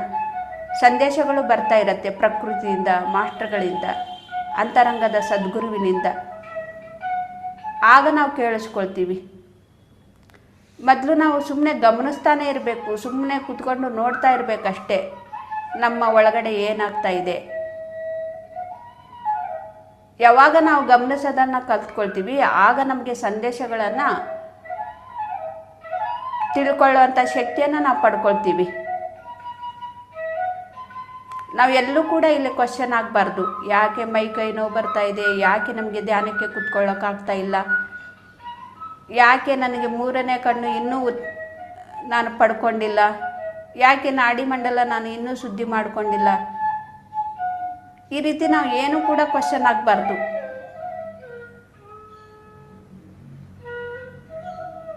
ಸುಮ್ಮನೆ ನಾವು ಕೂತ್ಕೊಂಡು ಹಂಗೆ ನೋಡ್ತಾ ಇರಬೇಕು. ಆಗ್ತಾ ಇರೋದನ್ನು ನಾವು ನೋಡ್ತಾ ಇರಬೇಕು, ವೀಕ್ಷಕರ ಥರ.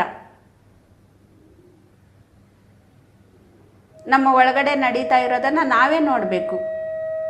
ನಮ್ಮ ಒಂದು ಏನು ಬದಲಾವಣೆ ಆಗ್ತಾ ಇದೆ ನಮ್ಮ ಶರೀರದಲ್ಲಿ ಆಗಲಿ, ಮನಸ್ಸಿನಲ್ಲಿ ಆಗಲಿ, ಪ್ರಾಪಂಚಿಕದ ಬದಲಾವಣೆ, ಆಧ್ಯಾತ್ಮಿಕದ ಬದಲಾವಣೆ, ನಮ್ಮ ಒಳಗಡೆ ಏನು ನಡೀತಾ ಇದೆ ಅಂಥೇಳಿ ನಾವು ಸುಮ್ಮನೆ ನೋಡ್ತಾ ಇರಬೇಕಷ್ಟೆ. ಅದನ್ನು ನೋಡ್ತಾ ನೋಡ್ತಾ ನೋಡ್ತಾ ನಮಗೆ ತಿಳ್ಕೋಬೇಕು ಅನ್ನೋದು ತಪನೆ ಯಾವಾಗ ಬರುತ್ತೆ ನಮಗೆ ಅಂದರೆ ನಮ್ಮ ಒಳಗಡೆ ಇರುವಂಥ ಆತ್ಮಕ್ಕೆ. ಅದು ತಿಳ್ಕೋಬೇಕಂತೇಳಿ ಯಾವಾಗ ಅದಕ್ಕೆ ತಪನೆ ಬರುತ್ತೆ ಆವಾಗ ಮಾಸ್ಟ್ರು ನಮಗೆ ಹೇಳ್ಕೊಡೋದಕ್ಕೆ ರೆಡಿ ಆಗ್ತಾರೆ.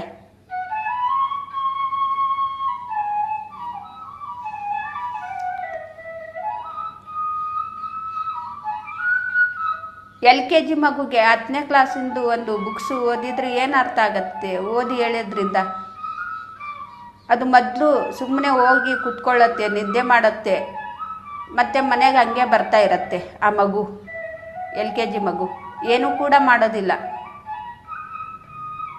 ಮಾಡಿದ್ರೂ ಕೂಡ ಸ್ವಲ್ಪ ಗಲಾಟೆ ಮಾಡಿ ಬರುತ್ತೆ. ಗಲಾಟೆ ಮಾಡಿ ಮಾಡಿ ಮಲ್ಕೊಂಡು ಮತ್ತೆ ಎಚ್ಚರ ಆದಾಗ ಮನೆಗೆ ಬರುತ್ತೆ. ಹಾಗೆ ಎಲ್ಲ ನಮ್ಮ ಒಳಗಡೆ ಮನಸ್ಸು ಗಲಾಟೆ ಮಾಡ್ತಾ ಇರುತ್ತೆ, ಶರೀರ ಕೂಡ ಕುತ್ಕೊಳ್ಳೋಕೆ ಕೊಡೋದಿಲ್ಲ.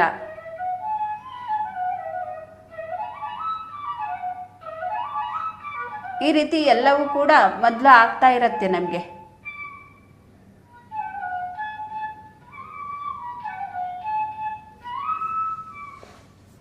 ಹಾಗೆ ಅದನ್ನು ನಾವು ನೋಡ್ತಾ ಇರಬೇಕು. ಏನಾದ್ರೂ ಕೂಡ ಹಾಗೆ ನೋಡ್ತಾ ಇರಬೇಕು.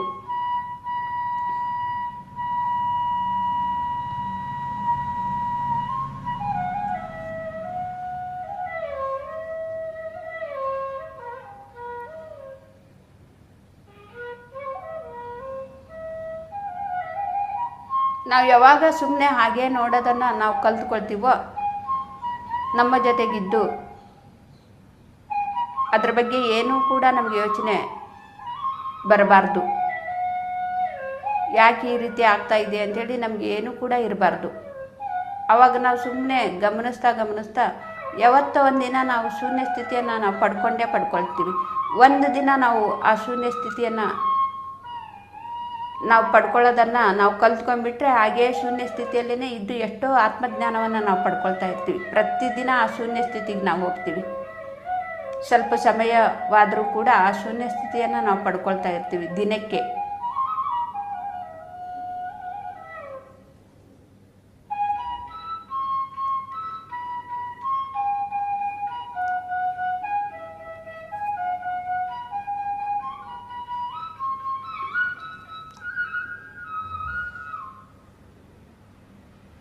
ಅಂಥ ಒಂದು ಶೂನ್ಯ ಸ್ಥಿತಿಯನ್ನು ನಾವು ಪಡ್ಕೊಂಡಾಗ ನಾವು ಎನ್ನೇ ಕರ್ಮವನ್ನು ಮಾಡಿದ್ರೂ ಕೂಡ ಅದು ಕೌಶಲ್ಯದಿಂದ ತುಂಬಿಕೊಂಡಿರತ್ತೆ.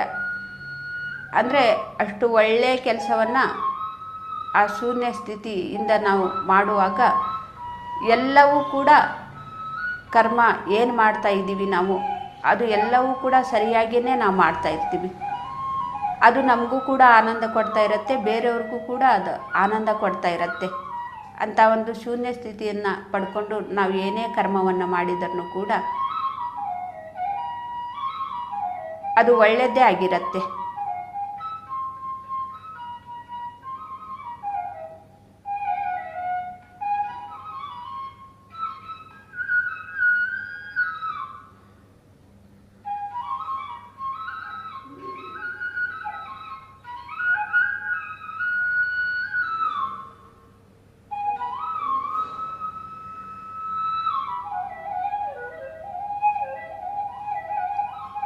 ನಾವು ಇಲ್ಲಿ ಶೂನ್ಯ ಸ್ಥಿತಿಯಿಂದ ನಾವು ಏನೇ ಕೆಲಸ ಮಾಡಿದ್ರೂ ಕೂಡ ಅದು ಒಳ್ಳೆಯದಾಗಿರೋದನ್ನು ನಾವು ಹಿಂದೆ ಏನೆಲ್ಲ ಕಲ್ತ್ಕೊಳ್ಳೋದಕ್ಕೆ ಆ ಒಂದು ಜನ್ಮವನ್ನು ತಗೊಂಡಿದ್ದೀವಿ ನೋಡಿ. ಕೆಟ್ಟ ಜನ್ಮಗಳನ್ನು, ಎಷ್ಟೋ ಕೆಟ್ಟ ಕರ್ಮಗಳನ್ನು ಮಾಡಿಬಿಟ್ಟಿದ್ದೀವಿ. ಎಷ್ಟೋ ಜನ್ಮಗಳಾದಮೇಲೆ ಧ್ಯಾನ ಮಾಡಿ ನಮ್ಮ ನಾಡಿಮಂಡಲ ಶುದ್ಧಿಯನ್ನು ಮಾಡಿಕೊಂಡು ದಿವ್ಯ ದೃಷ್ಟಿಯನ್ನು ಸಂಪಾದನೆಯನ್ನು ಮಾಡಿಕೊಂಡು ಗತ ಜನ್ಮಗಳನ್ನೆಲ್ಲ ನೋಡಿ ಮನಸ್ಸನ್ನು ಶೂನ್ಯ ಮಾಡಿಕೊಂಡಾಗ, ಆ ಮನಸ್ಸು ಶೂನ್ಯ ಮಾಡಿಕೊಂಡಾಗ ನಾವು ಏನೇ ಕರ್ಮ ಮಾಡ್ತಾ ಇದ್ರೂ ಕೂಡ ಅದು ಒಳ್ಳೆಯದಾಗಿರುತ್ತೆ. ಈ ಒಳ್ಳೆಯ ಕರ್ಮನೇ ನಮಗೆ ಹಿಂದಿನ ಒಂದು ಏನು ಕೆಟ್ಟ ಕರ್ಮವನ್ನು ಮಾಡಿದ್ದೀವಿ ಆ ಕರ್ಮವನ್ನು ಶುದ್ಧಿ ಮಾಡುತ್ತೆ ನೋಡಿ. ಫಸ್ಟು ನಾವು ನಮ್ಮ ನಾಡಿಮಂಡಲವನ್ನು ಶುದ್ಧಿ ಮಾಡಿಕೊಂಡ್ವಿ. ಇವಾಗ ನಾವು ಏನು ಮಾಡ್ತಾ ಇದ್ದೀವಿ ಅಂದರೆ ಕರ್ಮಗಳನ್ನು ನಾವು ಶುದ್ಧಿ ಮಾಡ್ಕೊಳ್ತೀವಿ.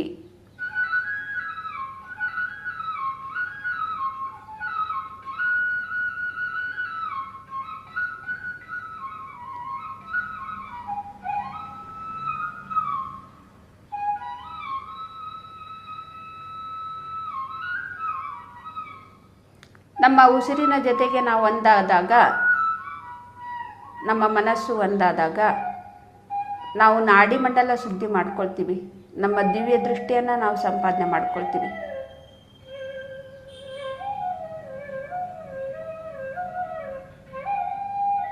ಮನಸ್ಸನ್ನು ಶೂನ್ಯ ಮಾಡ್ಕೊಳ್ತೀವಿ. ಮನಸ್ಸನ್ನು ಶೂನ್ಯ ಮಾಡಿಕೊಂಡಾಗ ನಾವು ಎಂಥದ್ದೇ ಒಂದು ಕರ್ಮವನ್ನು ಏನೇ ಒಂದು ಮಾಡ್ತಾ ಇದ್ರೂ ಕೂಡ ಪ್ರತಿದಿನ ಏನೋ ಒಂದು ನಾವು ಮಾಡ್ತಾನೆ ಇರ್ತೀವಿ.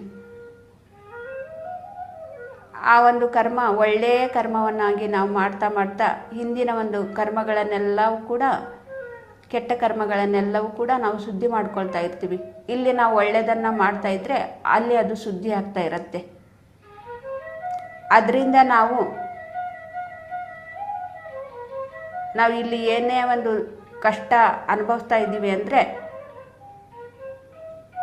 ನಾವು ಶೂನ್ಯ ಸ್ಥಿತಿಯಿಂದ ನಾವು ಮತ್ತೆ ಅದನ್ನು, ಆ ಕೆಲಸವನ್ನು ನಾವು ಸರಿ ಮಾಡ್ಕೊಳ್ತಾ ಅಲ್ಲಿರುವಂಥ ಕರ್ಮವನ್ನು ನಾವು ಶುದ್ಧಿ ಮಾಡಿಕೊಂಡ್ರೆ ಇಲ್ಲಿ ನಾವು ದುಃಖರಾಹಿತ್ಯ ಜೀವನವನ್ನು ಜೀವಿಸ್ತಾ ಇರ್ತೀವಿ.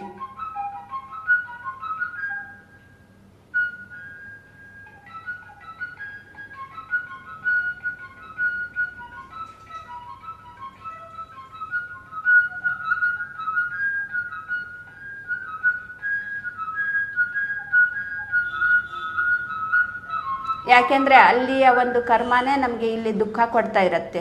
ಅಲ್ಲಿ ಮಾಡಿದಂಥ ಕರ್ಮವನ್ನು ನಾವು ಶುದ್ಧಿ ಮಾಡಿಕೊಂಡಿಲ್ಲ. ಗತ ಜನ್ಮದಲ್ಲಿ ಏನೋ ಒಂದು ಕೆಟ್ಟ ಕರ್ಮವನ್ನು ಮಾಡಿದ್ದೀವಿ, ಅದನ್ನು ನಾವು ಶುದ್ಧಿ ಮಾಡಿಕೊಂಡಿಲ್ಲ.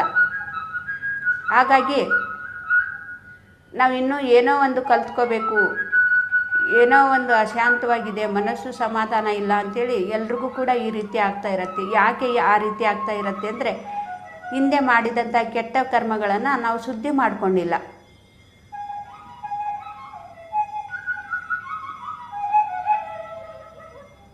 ನಮಗೆ ಆ ಒಂದು ಕರ್ಮವನ್ನು ಶುದ್ಧಿ ಮಾಡ್ಕೊಳ್ಳೋದಕ್ಕೆ ಯಾವಾಗ ಸಾಧ್ಯ ಆಗುತ್ತೆ ಅಂದರೆ ನಾವು ಪ್ರತಿದಿನ ಧ್ಯಾನ ಮಾಡ್ತಾ ನಮ್ಮ ನಾಡಿಮಂಡಲವನ್ನು ಶುದ್ಧಿ ಮಾಡಿಕೊಂಡು ಮನಸ್ಸನ್ನು ಶೂನ್ಯ ಮಾಡಿಕೊಂಡಾಗ ಆ ಶೂನ್ಯ ಸ್ಥಿತಿಯಿಂದ ನಾವು ಒಳ್ಳೆಯ ಕೆಲಸವನ್ನು, ಒಳ್ಳೆಯ ಕರ್ಮವನ್ನು ಮಾಡ್ತಾ ಇಲ್ಲಿ ಒಳ್ಳೆಯ ಕರ್ಮವನ್ನು ನಾವು ಇಲ್ಲಿ ಮಾಡ್ತಾ ಇದ್ದರೆ ಅಲ್ಲಿ ಆ ಕರ್ಮವನ್ನು ಅದು ಶುದ್ಧಿ ಆಗತ್ತೆ. ಹೀಗೆ ಎಷ್ಟೆಷ್ಟೋ ಜನ್ಮದಲ್ಲಿ ಎಷ್ಟೆಷ್ಟೋ ಕರ್ಮಗಳ ಹಾಗೇ ಇದೆ. ಅದು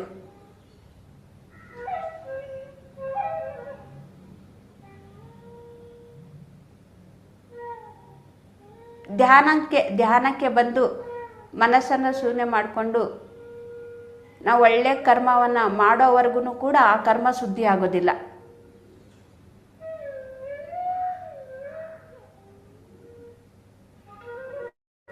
ನಾವು ಕರ್ಮಗಳನ್ನು ಕೂಡ ಶುದ್ಧಿ ಮಾಡ್ಕೋಬೇಕು. ಅದು ಯಾವಾಗ ಸಾಧ್ಯ ಆಗತ್ತೆ ಅಂದರೆ ನಮ್ಮ ಉಸಿರು ಎಂಬ ಗುರುವಿನ ಜೊತೆಗಿದ್ದಾಗ ಇದು ಸಾಧ್ಯ ಆಗತ್ತೆ ಫ್ರೆಂಡ್ಸ್. ಹಾಗಾಗಿ ನಾವು ಪ್ರತಿದಿನ ಇದನ್ನು ಹೆಚ್ಚು ನಾವು ಅಭ್ಯಾಸ ಮಾಡಬೇಕು. ನಮ್ಮ ಉಸಿರಿನ ಜೊತೆಗೆ ಇರೋದನ್ನೇ ನಾವು ಅಭ್ಯಾಸ ಮಾಡಬೇಕು.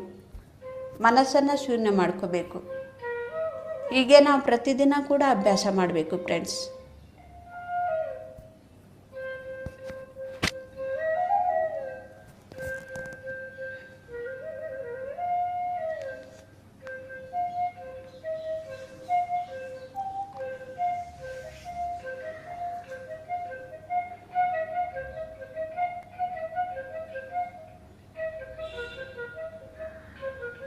ಯಾವುದು ಕೂಡ ಯೋಚನೆ ಬೇಡ. ನಾವು ಸ್ಥಿರ ಸುಖಾಸನದಲ್ಲಿ ನಾವು ಕೂತ್ಕೊಂಡು ಉಸಿರನ್ನೇ ಗಮನಿಸ್ತಾ ಇರೋಣ.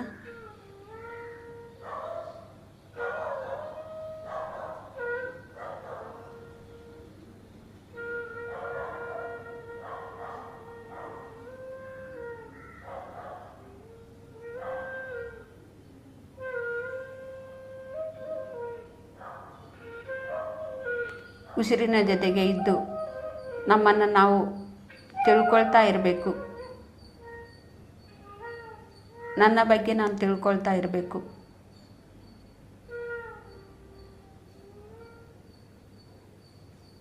ಹೀಗೆ ತಿಳ್ಕೊಳ್ಳೋತಾ ನಾವು ಧ್ಯಾನ ಸಾಧನೆಯನ್ನು ಮಾಡ್ತಾ ನಾವು ಮುಂದೆ ಹೋಗ್ತಾ ಇರಬೇಕು.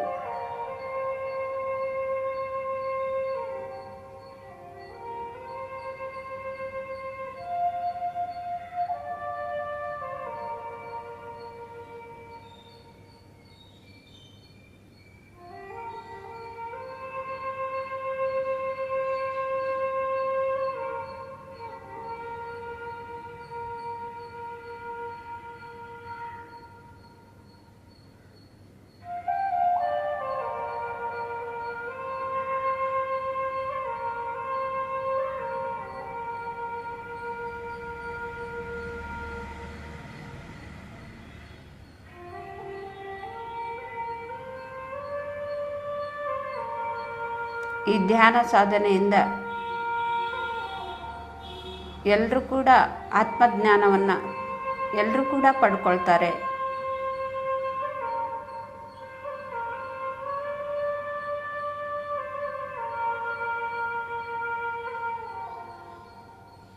ನಾವು ಧ್ಯಾನ ಮಾಡದೇ ಇದ್ದರೆ ನಮ್ಮ ಜನ್ಮಗಳು ಎಷ್ಟೋ ಜನ್ಮಗಳನ್ನು ನಾವು ತಗೊಳ್ತಾನೇ ಇರ್ತೀವಿ. ಜೀವನ ಅನ್ನೋದು ಎಲ್ಲೂ ಕೂಡ ನಿಂತ್ಕೊಳ್ಳೋದಿಲ್ಲ ಫ್ರೆಂಡ್ಸ್, ಸಾಕ್ತಾನೇ ಇರುತ್ತೆ. ನಾವು ಧ್ಯಾನ ಮಾಡಿದ್ರೂ ಕೂಡ ಮಾಡದೇ ಇದ್ರೂ ಕೂಡ ಜೀವನ ಅನ್ನೋದು ಹಾಗೆ ಮುಂದೆ ನಮಗೆ ಕರ್ಕೊಂಡು ಹೋಗ್ತಾನೇ ಇರುತ್ತೆ.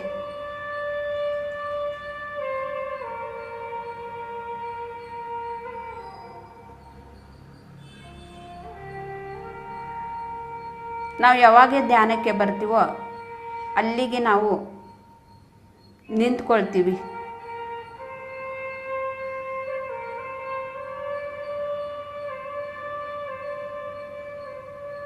ನಾವು ಎಷ್ಟೇ ದೂರ ಹೋದ್ರೂ ಕೂಡ ಎಷ್ಟೇ ಮುಂದೆ ಸಾಗಿದ್ರೂ ಕೂಡ ನಮ್ಮನ್ನು ನಾವು ಎಲ್ಲಿವರೆಗೂ ನಾವು ತಿಳ್ಕೊಳ್ಳೋದಿಲ್ವೋ ಹಾಗೆ ನಾವು ಮುಂದೆ ಹೋಗ್ತಾನೆ ಇರ್ತೀವಿ. ನಾವು ತಿಳ್ಕೊಳ್ತಾ ನೋಡಿ ಇವಾಗ ಎಷ್ಟೋ ಒಂದು ಹಿಂದೆ ಮಾಡಿರೋದು ನಾವು ಅನುಭವಿಸ್ತಾ ಇದ್ದೀವಿ ಇಲ್ಲೇ. ಮತ್ತು ಧ್ಯಾನ ಮಾಡ್ತಾ ಒಂದೊಂದೇ ತಿಳ್ಕೊಳ್ತಾ ನಾವು ಹಿಂದೆ ಹೋಗ್ತಾನೆ ಇರಬೇಕು. ಎಲ್ಲವನ್ನೂ ಕೂಡ ನಾವು ಶುದ್ಧಿ ಮಾಡ್ಕೋಬೇಕು. ಎಲ್ಲ ಕರ್ಮಗಳನ್ನು ನಾವು ಶುದ್ಧಿ ಮಾಡ್ಕೋಬೇಕು. ಹಿಂದೆ ಮಾಡಿರೋದನ್ನೆಲ್ಲ ಏನು ಪುಣ್ಯ ಕರ್ಮಗಳನ್ನು ಮಾಡಿದ್ದೀವಿ ಅದು ನಮಗೆ ಏನು ಕೂಡ ಅದು ನಮ್ಮ ಜೀವನಕ್ಕೆ ಏನು ಕೂಡ ತೊಂದರೆ ಆಗೋದಿಲ್ಲ. ಆದರೆ ಏನು ಕೆಟ್ಟ ಕೆಲಸಗಳನ್ನು ಮಾಡಿದ್ದೀವಿ ಆ ಕೆಟ್ಟ ಕೆಲಸದ ಪರಿಣಾಮ ನಮ್ಮ ಮೇಲೆ ಬೀಳ್ತಾ ಇರುತ್ತೆ. ಅದನ್ನು ನಾವು ಅನುಭವಿಸ್ತಾ ಇರ್ತೀವಿ.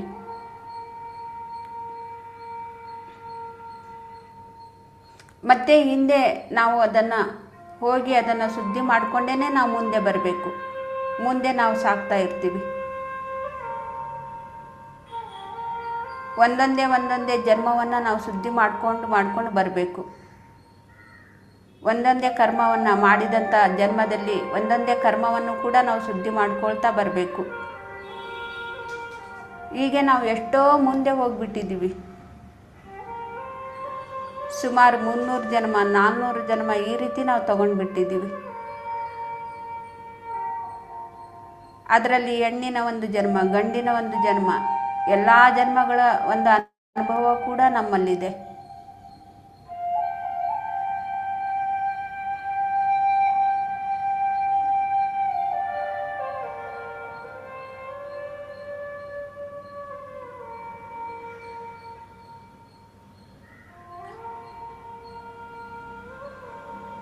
ನಾವು ಕೇವಲ ಶರೀರದ ಸ್ಥಿತಿಯಲ್ಲಿದ್ದಾಗ ನಾವು ಏನು ಅಂದ್ಕೊಳ್ತೀವಿ ಅಂದರೆ, ಒಂದು ಹೆಣ್ಣಿನ ಒಂದು ಜನ್ಮವನ್ನು ತಗೊಂಡಾಗ ನಾವು ಎಷ್ಟೋ ಒಳ್ಳೆಯ ಕೆಲಸವನ್ನು ಮಾಡಿರ್ತೀವಿ ಅಥವಾ ಕೆಟ್ಟ ಕೆಲಸಗಳನ್ನು ಕೂಡ ಮಾಡಿರ್ತೀವಿ. ಗಂಡಿನ ಜನ್ಮವನ್ನು ತಗೊಂಡಾಗ್ಲೂ ಕೂಡ ಅಷ್ಟೇ. ನಾವು ಆತ್ಮಜ್ಞಾನ ನಮಗಿರೋದಿಲ್ಲ. ಆವಾಗ ಏನು ಮಾಡ್ತೀವಿ ಅಂದರೆ, ಈ ಗಂಡಿನ ಜನ್ಮದಲ್ಲಿ ಇದ್ದಾಗ ನಾನು ಇಷ್ಟೊಂದು ಕಷ್ಟವನ್ನು ಅನುಭವಿಸ್ತಾ ಇದ್ದೀನಿ, ಮತ್ತು ನಾನು ಹೆಣ್ಣಿನ ಜನ್ಮವನ್ನು ತಗೊಂಡು ಇನ್ನೊಂದು ಜನ್ಮವನ್ನು ತಗೊಳ್ಳೋಣ ಅಂಥೇಳಿ ಹೆಣ್ಣಿನ ಜನ್ಮ ಗಂಡಿನ ಜನ್ಮ ಎರಡೂ ಜನ್ಮದ ಒಂದು ಅನುಭವ ಕೂಡ ನಮಗಿದೆ.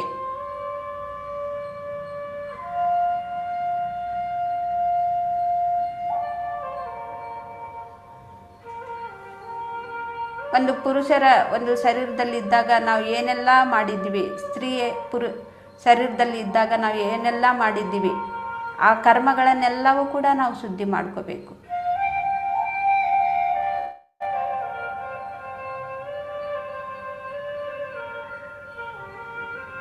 ನಾವು ಶರೀರ ಬಿಟ್ಟಿರ್ತೀವಿ, ಆತ್ಮ ಮಾತ್ರ ಅದೇ ಆಗಿರುತ್ತೆ. ಆತ್ಮ ಯಾವುದೋ ಒಂದು ಊರಲ್ಲಿ ಯಾವುದೋ ಒಂದು ಕುಟುಂಬದಲ್ಲಿ ಒಂದು ಪುರುಷನ ಜನ್ಮ ತಗೊಂಡಿದ್ರೆ, ಆ ಪುರುಷನ ಜನ್ಮ ಪೂರ್ತಿ ಸಂಪೂರ್ಣವಾಗಿ ಅದು ಮುಗಿಸಿ, ಅದರ ಒಂದು ಉದ್ದೇಶ ಏನಿರುತ್ತೆ ಆ ಜನ್ಮವನ್ನು ಮುಗಿಸಿ ಮತ್ತೆ ಸ್ತ್ರೀ ಜನ್ಮದಲ್ಲಿದ್ದರೆ, ಸ್ತ್ರೀ ಒಂದು ಶರೀರದಲ್ಲಿದ್ದರೆ ಹೇಗಿರುತ್ತೋ ಅಂಥೇಳಿ ಅದೇ ಆತ್ಮನೇ ಸ್ತ್ರೀ ಒಂದು ಶರೀರವನ್ನು ತಗೊಳ್ಳತ್ತೆ. ಇಲ್ಲಿ ಸಾವು ಅನ್ನೋದು ನಮ್ಮ ಆತ್ಮಕ್ಕೆ ಬಂದಿಲ್ಲ. ನಾವು ಎಲ್ಲ ಒಂದು ಅನುಭವವನ್ನು ಪಡ್ಕೊಳ್ತಾನೇ ಇದ್ದೀವಿ. ಎಲ್ಲ ಕರ್ಮವನ್ನು ಮಾಡ್ತಾ, ಎಲ್ಲ ಒಂದು ಸ್ತ್ರೀ ಪುರುಷರ ಒಂದು ಜನ್ಮವನ್ನು ತಗೊಳ್ತಾ ಈ ಆತ್ಮ ಹಾಗೆ ಮುಂದೆ ಹೋಗ್ತಾ ಇದೆ. ನಾವೇನು ಅಂದ್ಕೊಳ್ತೀವಿ, ಇಲ್ಲಿ ಸತ್ತ ಮೇಲೆ ಜೀವನನೇ ಇಲ್ಲ ಅಂತ ಅಂದ್ಕೊಳ್ತೀವಿ. ಮತ್ತು ನಾವು ಸತ್ತಿದ್ರೆ, ನಾವು ಸತ್ತು ನಮ್ಮ ಜನ್ಮವನ್ನೇ ಮುಗಿದೋಯ್ತು ಅಂದರೆ ಮತ್ತೆ ಇಲ್ಲಿ ಬಂದಿರೋದು, ಇಲ್ಲಿ ಜೀವಿಸ್ತಾ ಇರೋದು ಯಾರು? ನಮಗೆ ಸಾವೇ ಇಲ್ಲ, ಹುಟ್ಟು ಸಾವು ಅನ್ನೋದು ನಮಗೆ ಇಲ್ವೇ ಇಲ್ಲ. ನಾವು ಯಾವಾಗಲೂ ಕೂಡ ಇದ್ದೀವಿ, ಕಲಿತಾನೇ ಇದ್ದೀವಿ. ನಾವು ಶರೀರ ಬಿಡ್ತಾ ಇದ್ದೀವಿ, ಶರೀರವನ್ನು ಬದಲಾಯಿಸ್ತಾ ಇದ್ದೀವಿ. ಯಾವ ರೀತಿ ನಾವು ಹಾಕ್ಕೊಂಡಿರುವಂಥ ಬಟ್ಟೆ ಹಳೇದಾದ್ಮೇಲೆ ಅದು ಹರಿದೋಗುತ್ತೋ, ಅದನ್ನು ನಾವು ಯಾವ ರೀತಿ ಬಿಟ್ಬಿಡ್ತೀವೋ ಮತ್ತೆ ಹೊಸ ಬಟ್ಟೆಯನ್ನು ಹಾಕ್ಕೊಳ್ತೀವೋ, ಅದೇ ರೀತಿಯೇ ನಮ್ಮ ಶರೀರವನ್ನು ನಾವು ಬದಲಾಯಿಸ್ತಾ ಇದ್ದೀವಿ, ಬಟ್ಟೆ ಹಾಗೆ. ಆದರೆ ನಮ್ಮ ಶರೀರ ಬದಲಾಯಿಸ್ಕೊಳ್ತಾ ಇದ್ದೀವಿ, ನಮ್ಮ ಆತ್ಮ ಹಾಗೇ ಇದೆ. ಹೇಗೆ ನಾವು ಈ ಶರೀರದಲ್ಲಿ ಹಾಕ್ಕೊಳ್ತಾ ಇರುವಂತಹ ಬಟ್ಟೆ ಬದಲಾಯಿಸ್ತೀವೋ, ಶರೀರ ಮಾತ್ರ ಅದೇ ಇರುತ್ತೆ, ಬಟ್ಟೆ ಮಾತ್ರ ನಾವು ಬದಲಾಯಿಸ್ಕೊಳ್ತಾ ಇರ್ತೀವಿ. ಯಾವುದು ಚೆನ್ನಾಗಿರುತ್ತೋ ಆ ಬಟ್ಟೆಯನ್ನು ನಾವು ತಗೊಂಡು ಹಾಕ್ಕೊಳ್ತೀವಿ. ಒಂದು ಸತಿ ಒಂದೊಂದು ಕಲರಲ್ಲಿ, ಒಂದು ಸತಿ ಪ್ಲೈನ್ ಬಟ್ಟೆ, ಒಂದೊಂದು ಸತಿ ರಂಗಿನ ಬಟ್ಟೆ ಹಾಕ್ಕೊಳ್ತಾ ಇರ್ತೀವಿ. ನಮಗೆ ಇಷ್ಟವಾದಂತಹ ಬಟ್ಟೆಯನ್ನು ನಾವು ಹಾಕ್ಕೊಳ್ತಾ ಇರ್ತೀವಿ. ಅದೇ ರೀತಿಯೇ ಒಂದು ಸತಿ ನಾವು ಕಪ್ಪಗಿರುವಂಥ ಬಣ್ಣವನ್ನು ತೊಗೊಂಡು ಬರ್ತೀವಿ, ಒಂದು ಸತಿ ತುಂಬ ಕಲರ್ ಇರುವಂಥ ಪಿಂಕ್ ಕಲರ್ ಇರುವಂಥ ಈ ಶರೀರಕ್ಕೆ ಸುಂದರವಾದಂಥ ಬಣ್ಣವನ್ನು ತೊಗೊಂಡು ಬರ್ತೀವಿ. ಒಂದು ಸತಿ ಕುಳ್ಳಗಾಗಿ ನಾವು ಜನ್ಮವನ್ನು ತೊಗೊಳ್ತೀವಿ. ಈ ಜನ್ಮದಲ್ಲಿ ನಾನು ಕುಳ್ಳಗಾಗಿಬಿಟ್ಟಿದ್ದೀನಿ, ಇನ್ನೊಂದು ಜನ್ಮದಲ್ಲಿ ನಾನು ಸ್ವಲ್ಪ ಉದ್ದಾಗಿ ಬೆಳಿಬೇಕು, ಉದ್ದ ಆಗಿರುವಂಥ ಒಂದು ತುಂಬ ಹೈಟ್ ಆಗಿರುವಂಥ ಜನ್ಮವನ್ನು ತೊಗೊಂಡು ಬರ್ತೀವಿ. ಬಟ್ಟೆಯಲ್ಲಿ ನಾವು ಯಾವ ರೀತಿ ಆಯ್ಕೆಯನ್ನು ಮಾಡ್ಕೊಳ್ತೀವೋ ಹಾಗೆ ನಮ್ಮ ಶರೀರವನ್ನು ಕೂಡ ಒಂದು ಆಯ್ಕೆ ಮಾಡ್ಕೊಂಡು ನಾವು ಬಂದಿರ್ತೀವಿ. ಆದರೆ ಆತ್ಮ ಅದೇ ಇರುತ್ತೆ. ನಮ್ಮ ಶರೀರ ನಾವೇನಾದರೂ ಬಟ್ಟೆ ಬದಲಾಯಿಸ್ಕೊಳ್ತಾ ಇರುವಾಗ ನಮಗೇನಾದರೂ ಶರೀರ ಬದಲಾವಣೆ ಆಗತ್ತಾ? ಶರೀರ ಏನೂ ಕೂಡ ಬದಲಾವಣೆ ಆಗೋದಿಲ್ಲ, ಬಟ್ಟೆ ಮಾತ್ರ ಬದಲಾವಣೆ ಆಗ್ತಾ ಇರುತ್ತೆ. ರಂಗು ರಂಗಿನ ಬಟ್ಟೆಗಳನ್ನು ನಾವು ಹಾಕ್ಕೊಳ್ತಾ ಇರ್ತೀವಿ, ಹೊಸ ಹೊಸ ಬಟ್ಟೆಗಳನ್ನು ನಾವು ಹಾಕ್ಕೊಳ್ತಾ ಇರ್ತೀವಿ. ಹೊಸ ಬಟ್ಟೆ ಹಾಕ್ಕೊಳ್ತಾ ಇರುವಾಗ ನಮಗೆ ಸಂಭ್ರಮನೇ ಸಂಭ್ರಮ. ಇವತ್ತು ನಾನು ಹೊಸ ಬಟ್ಟೆ ಹಾಕ್ಕೊಂಡಿದ್ದೀನಿ ಅಂತೇಳಿ. ಒಂದು ಹೊಸ ಬಟ್ಟೆ ಅದು ತೊಗೊಂಬಂದರೆ ಅದನ್ನು ಉಟ್ಕೊಂಡು ಎಲ್ಲ ಒಂದು ರೌಂಡ್ ಹಾಕ್ಕೊಂಡು ಬರ್ತೀವಿ. ಚಿಕ್ಕ ಮಕ್ಕಳು ನೋಡಿ, ಹೊಸ ಬಟ್ಟೆ ತಗೊಂಬಂದರೆ ಆಯಿತು, ಅಪ್ಪ ಅಮ್ಮ ಕೊಟ್ಟಿರೋದು ಬಟ್ಟೆ ಉಟ್ಕೊಂಡು ಎಲ್ಲ ಫ್ರೆಂಡ್ಸಿಗೂ ಕೂಡ ತೋರಿಸ್ಕೊಂಡು ಬರ್ತಾರೆ. ನಾವು ಕೂಡ ಅಷ್ಟೇ, ಹೊಸ ಬಟ್ಟೆ ತೊಗೊಂಡ್ರೆ ಆಯಿತು, ಫಂಕ್ಷನ್ಗೆ ಅದೇ ಉಟ್ಕೊಂಡು ಎಲ್ಲರ ಹತ್ರನೂ ಕೂಡ ತೋರಿಸ್ಬೇಕು ಇದು ಅಂಥೇಳಿ ಹೆಂಗೆ ನಾವು ಉಟ್ಕೊಂಡು ಹೋಗಿ ಎಲ್ರಿಗೂ ಕೂಡ ತೋರಿಸ್ಕೊಂಡು ಬರ್ತೀವಿ. ಹಾಗೆ ನಮ್ಮ ಶರೀರವನ್ನು ನಾವು ಬಿಡ್ತೀವಿ ಅಷ್ಟೇ, ಇನ್ನೊಂದು ಶರೀರವನ್ನು ನಾವು ತಗೊಳ್ತೀವಿ. ಈ ಆತ್ಮ ಯಾವಾಗಲೂ ಕೂಡ ಜೀವಿಸ್ತಾನೇ ಇದೆ, ಜೀವಿಸ್ತಾನೇ ಇರುತ್ತೆ.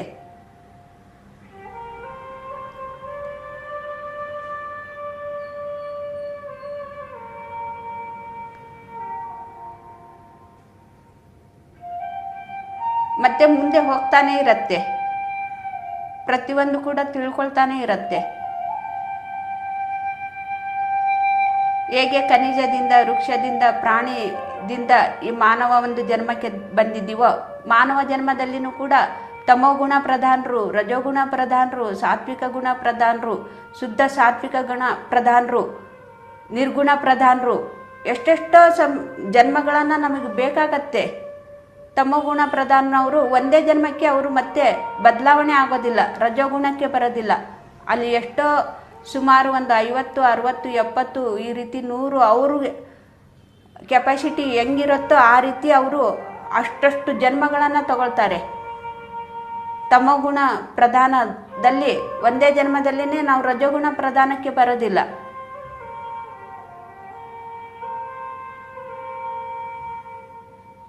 ಹೀಗೆ ನೋಡಿ ನಾವು ಮುಂದೆ ಹೋಗ್ತಾನೆ ಇರ್ತೀವಿ, ಶರೀರ ಮಾತ್ರ ನಾವು ಬದಲಾಯಿಸ್ಕೊಳ್ತೀವಿ.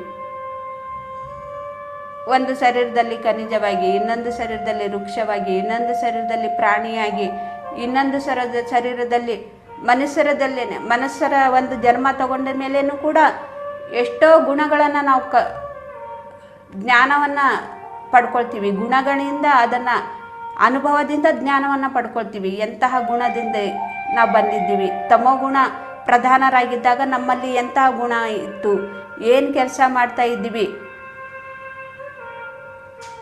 ರಜೋಗುಣ ಪ್ರಧಾನದಲ್ಲಿದ್ದಾಗ ಎಂತಹ ಒಂದು ಯೋಚನೆ ಇತ್ತು, ಮತ್ತು ಅಲ್ಲಿ ಏನು ಕೆಲಸ ಮಾಡ್ತಾ ಇದ್ದೀವಿ, ಮತ್ತು ಎಷ್ಟು ಈ ಒಂದು ಜನ್ಮಗಳು ಬೇಕಾಗತ್ತೆ ಮತ್ತೆ ಮುಂದೆ ಹೋಗೋದಕ್ಕೆ, ಅದು ಎಲ್ಲವೂ ಕೂಡ ನಮಗೆ ಅನುಭವ ಬಂದಿದೆ. ಎಲ್ಲ ಅನುಭವ ಕೂಡ ಇದೆ. ಆದರೆ ನಾವು ಅಲ್ಲಿಂದ ಬಂದಿದ್ದೀವಲ್ವ, ಏನೂ ಕೂಡ ಗೊತ್ತಿಲ್ಲದೇ ನಾವು ಇಲ್ಲಿಗೆ ಬಂದಿದ್ದೀವಿ. ಧ್ಯಾನವರೆಗೂ ಬಂದಿದ್ದೀವಿ ಅಂದರೆ ಏನೂ ಕೂಡ ನಮಗೆ ಗೊತ್ತಿಲ್ಲ, ಆದರೂ ಕೂಡ ಇಲ್ಲಿವರೆಗೂ ನಾವು ಬಂದಿದ್ದೀವಿ. ಇವಾಗ ನಾವು ಧ್ಯಾನಕ್ಕೆ ಬಂದಮೇಲೆ ಏನು ಮಾಡಬೇಕು, ಮತ್ತೆ ಹಿಂದೆ ಹೋಗಿ ನಾವು ಗೊತ್ತಿಲ್ಲದೇ ಮುಂದೆ ಬಂದಿದ್ದೀವಿ. ಇವಾಗ ಅದು ಏನು ಮಾಡಿದ್ದೀನಿ ಅಂಥೇಳಿ ಅದು ತಿಳ್ಕೊಳ್ತಾ ಆ ಜ್ಞಾನವನ್ನು ನಾವು ಪಡ್ಕೊಂಡು ಅದನ್ನು ತಿಳ್ಕೊಳ್ದೇ ಇರುವಂತಹ ಮಾಡಿದಂಥ ತಪ್ಪು ಕೆಲಸ ಅದನ್ನು ನಾನು ಇವಾಗ ತಿಳ್ಕೊಂಡು ಇಲ್ಲಿ ನಾನು ಸರಿಯಾಗಿ ನಾನು ಮಾಡ್ತಾ ಇರ್ತೀನಿ. ಮತ್ತು ಇಲ್ಲಿ ನಾನು ಸರಿಯಾಗಿ ಮಾಡಬೇಕು ಅಂದರೆ ಅಲ್ಲಿದು ಒಂದು ತಪ್ಪು ಕೆಲಸ ಏನು ಮಾಡಿದ್ದೀನಿ, ಆ ತಪ್ಪು ಕೆಲಸವನ್ನು ನಾನು ಈ ಧ್ಯಾನದಲ್ಲಿ ಕೂತ್ಕೊಂಡಾಗ ಅಲ್ಲಿ ನೋಡಿರ್ತೀನಿ. ಇಂದಿನ ಒಂದು ಜನ್ಮದಲ್ಲಿ ತಮೋಗುಣ ಪ್ರಧಾನರಾದ ಒಂದು ಜನ್ಮದಲ್ಲಿ ನಾನು ನೋಡಿರ್ತೀನಿ, ಅಲ್ಲಿ ಆ ಒಂದು ಕೆಟ್ಟ ಕೆಲಸವನ್ನು ಮಾಡಿದ್ದೀನಿ. ರಜೋಗುಣ ಪ್ರಧಾನದಲ್ಲಿ ಹೋಗಿ ನಾನು ನೋಡ್ತೀನಿ, ಆ ಒಂದು ರಜೋಗುಣ ಪ್ರಧಾನದಲ್ಲಿ ಇದ್ದಾಗ ನಾನು ಆ ಒಂದು ಕೆಟ್ಟ ಕೆಲಸವನ್ನು ಮಾಡಿದ್ದೀನಿ, ಅದು ಗೊತ್ತಿಲ್ಲದೇ ಮಾಡಿದ್ದೀನಿ. ಆ ಕೆಲಸವನ್ನು ಮಾಡುವುದು ಇವಾಗ ನಮ್ಮ ಜೀವನದಲ್ಲಿ ಅಂಥ ಒಂದು ಕೆಲಸ ಮಾಡಬೇಕಾದ್ದು ಬಂದ್ರೂ ಕೂಡ ನಾವು ಇಲ್ಲಿ ಏನು ನೋಡಿರ್ತೀವಿ, ಧ್ಯಾನದಲ್ಲಿ ನೋಡ್ಕೊಂಡಿರ್ತೀವಿ. ಅಲ್ಲಿ ಆ ತಪ್ಪು ಕೆಲಸವನ್ನು ಮಾಡಿದ್ದಕ್ಕೆ ನಾನು ಅಂಥ ಒಂದು ಶಿಕ್ಷೆಯನ್ನು ಅನುಭವಿಸಿದ್ದೆ. ಇವಾಗ್ಲೂ ಕೂಡ ಅದು ನನ್ನ ಕಣ್ಣು ಮುಂದೆ ಬಂದಿದೆ. ತಪ್ಪು ಮಾಡುವಂಥ ಕೆಲಸ ನನ್ನ ಜೀವನದಲ್ಲಿ ಬಂದಿದೆ, ಆದರೂ ಕೂಡ ನಾನು ಇಲ್ಲಿ ಮಾಡಬಾರ್ದು ಅಂಥೇಳಿ. ನೋಡಿ, ಇಲ್ಲಿ ನಮಗೆ ತಿಳುವಳಿಕೆ ಬಂದುಬಿಡ್ತು. ಅಲ್ಲಿ ಮಾಡಿದ್ದೀವಿ, ಗೊತ್ತಿಲ್ಲದೇ ನಾವು ಮಾಡಿದ್ದೀವಿ. ಇಲ್ಲಿನೂ ಕೂಡ ಅದು ಮಾಡಬೇಕಾಗಿರುವಂಥ ಕೆಲಸ ನಮಗೆ ಇವಾಗ ಬಂದಿದೆ ಅದು, ಆದರೆ ಇಲ್ಲಿ ನಾವು ಮಾಡ್ತಾ ಇಲ್ಲ. ಇದೇ ಜ್ಞಾನ ನಾವು ಪಡ್ಕೊಂಡಿದ್ದೀವಿ. ಈ ಜ್ಞಾನವನ್ನು ನಾವು ಪಡ್ಕೊಂಡಿದ್ದೀವಿ. ಇಂಥ ಒಂದು ಜ್ಞಾನವನ್ನು ನಾವು ಪಡ್ಕೊಳ್ತಾ ಕರ್ಮವನ್ನು ಶುದ್ಧಿ ಮಾಡ್ಕೊಳ್ತೀವಿ. ಗೊತ್ತಿಲ್ಲದೆ ಇರುವಂತಹ ಮಾಡಿದಂತಹ ಪಾಪಕರ್ಮಗಳನ್ನು ಇಲ್ಲಿ ನಾವು ಧ್ಯಾನಕ್ಕೆ ಬಂದು ಜ್ಞಾನವನ್ನು ಪಡ್ಕೊಂಡಾಗ ಕರ್ಮವನ್ನು ನಾವು ಶುದ್ಧಿ ಮಾಡ್ಕೊಳ್ತೀವಿ.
ಕೇವಲ 1 ನಿಮಿಷ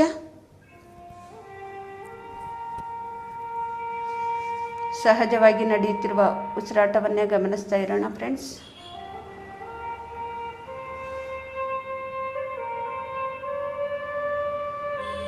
ನಾವು ಧ್ಯಾನದಿಂದ ಸಹಜ ಸ್ಥಿತಿಗೆ ಬರೋಣ. ಕೇವಲ 30 ಸೆಕೆಂಡುಗಳು ಮಾತ್ರ.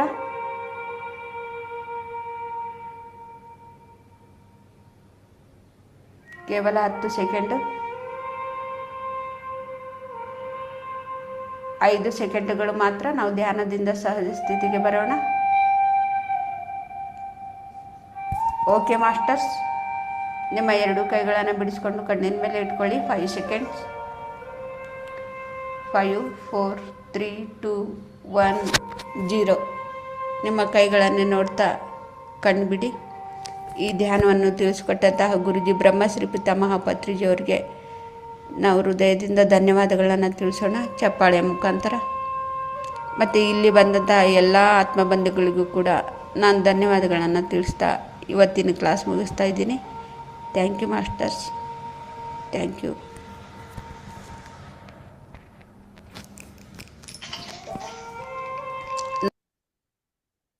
ನಮಸ್ತೆ ಮೇಡಮ್.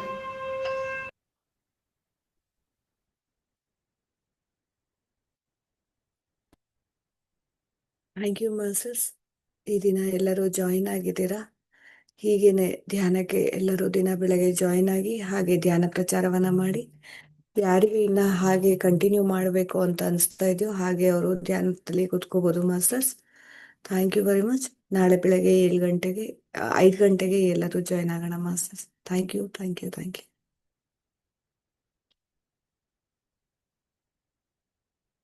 ಹಾ,